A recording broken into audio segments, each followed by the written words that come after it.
अजीजो आखिरी वसीयत करण थो चाहे अथव पार तैदरी समोए पुजाना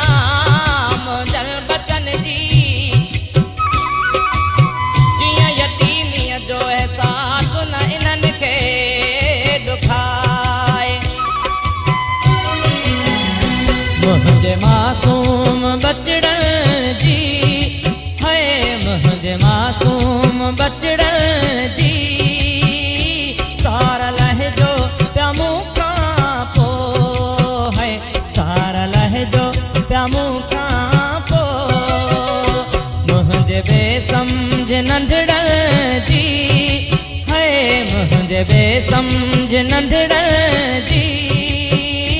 सार लहजो पिया मूंखां पोइ है सार लहजो पिया मूंखां पोइ मुंहिंजे मासूम बचड़न जी है मुंहिंजे मासूम बचड़न जी सार लहजो पिया मूंखां पोइ है सार लहजो पिया मूंखां पोइ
गुलाब जे गुलड़न जी है हिन गुलाब जे गुलड़न जी सार लहजो पिया मूंखां पोइ है सार लहजो पिया मूंखां पोइ मुंहिंजे मासूम बचड़न जी है मुंहिंजे मासूम बचड़न जी सार लहजो पिया मूंखां पोइ है सार लहजो पिया मूंखां पोइ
पिया मूंखां पोइ मुंहिंजे मासूम बचड़न जी है मुंहिंजे मासूम बचड़न जी सार लहजो पिया मूंखां पोइ है सार लहजो पिया मूंखां पोइ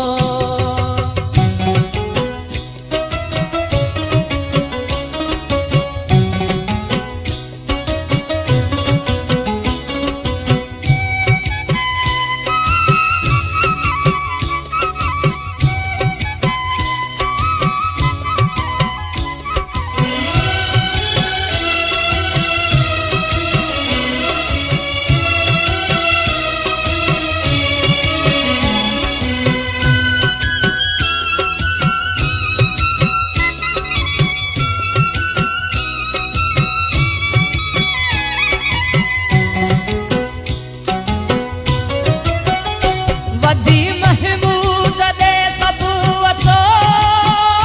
थी जमालिया जी वसियत ॿुधो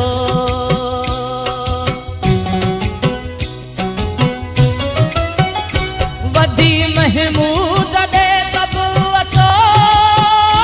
थी जमालिया जी वसियत ॿुधो है मुंहिंजनि प्यारनि पुटड़नि जी है मुंहिंजनि प्यारनि पुटड़नि जी है सार लहजो पिया मूंखां पोइ है सार लहजो पिया मूंखां पोइ मुंहिंजे मासूम बचड़नि जी है मुंहिंजे मासूम बचड़नि जी सार लहजो पिया मूंखां पोइ